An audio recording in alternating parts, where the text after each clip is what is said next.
So welcome to short video number 3 on an example of navigating a scientific research article.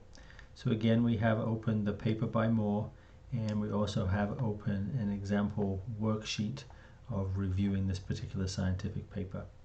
In short video number 2, we went ahead and discussed the abstract as well as the last paragraph of the introduction. So in now this short video number 3, we're going to move forward in our way to navigate through a scientific article, and we're going to move from the last paragraph of the introduction to the first paragraph of the discussion. So if you turn your attention to the paper, we will now jump from the last paragraph of the introductory start to the paper to the last part of the paper, which would be the discussion, and we will read the first paragraph of the discussion.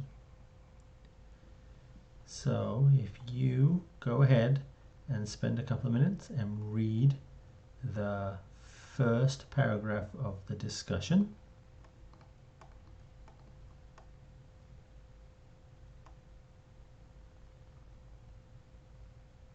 Okay, done that.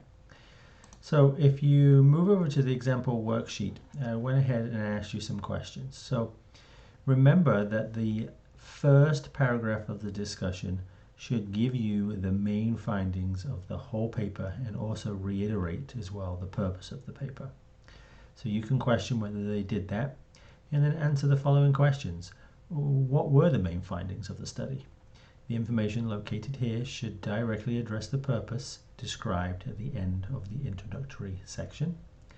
And what I gleaned from this particular paper is that low levels of moderate to vigorous physical activity at a MET level of 0.1 to 3.74 hours per week, which is half of the recommended levels, and this equates to approximately 0 to 75 minutes of brisk walking a week, was related to a 1.8-year life expectancy gain after the age of 40 compared with those individuals doing no activity.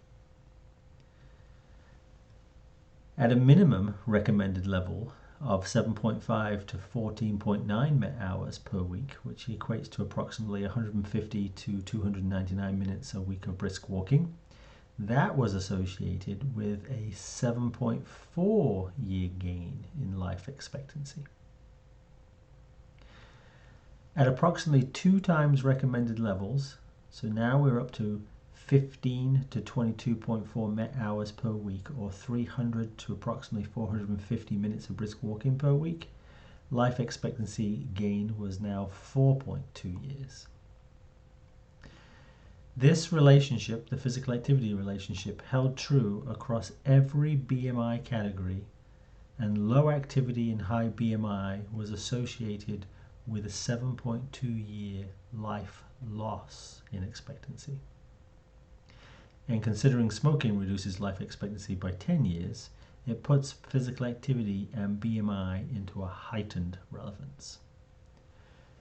So you can see, if we jump back to the paper, just this first paragraph of the discussion has really given us a complete synopsis of everything they found in this particular paper. So recall, after the first paragraph of the discussion, at this point, if you are definitely in and reading this paper, so a great way now is to jump from this and take a look at the methodology. So we would be jumping backwards in this paper. A lot of jumping around, I know. And we would find the methodology starting here, and then we would begin to just peruse and navigate the methodology. So if you spend a minute to 2 minutes just navigating your way through the methods, there's a couple of paragraphs on those, including statistical analyses. Okay, done that. And then if we look at the example worksheet, Describe 2 to 3 key characteristics of the participants in this study. So it's a pooled analysis of relevant studies, and data on time per week in physical activity and height and weight for determining BMI and general demographics are presented. Describe 2 to 3 key concepts or ideas the authors attempted to measure or quantify, examine. These are typically referred to sometimes as variables.